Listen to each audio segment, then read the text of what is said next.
إلهي عظم البلاء وبرح الخفاء وانكشف الغطاء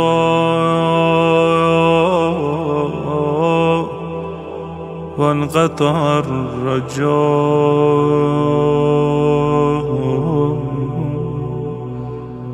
أضاقت الأرض ومنعت السماء وأنت المستعان وإليك المشتكى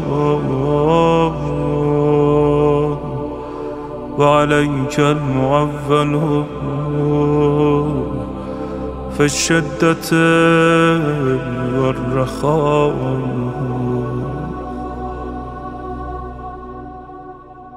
اللهم صل على محمد وآل محمد أولي الأمر الذين فرضت علينا طاعتهم وعرفتنا بذلك منزلتهم، ففرج عنا بحقهم فرجا عاجلا قريبا كلمح البصر أو هو أقرب. يا محمد يا علي يا علي يا محمد اكفياني فإنكما كافيان وانصراني فإنكما ناصران. يا مولانا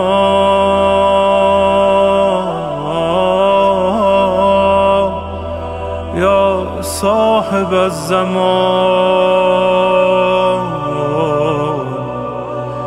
الغوث الغوث الغوث أدركني أدركني أدركني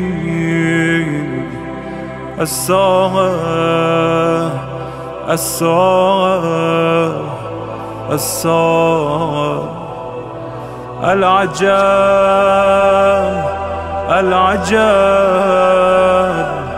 العجب. يا أرحم الراحمين بحق محمد وآله الطاهرين.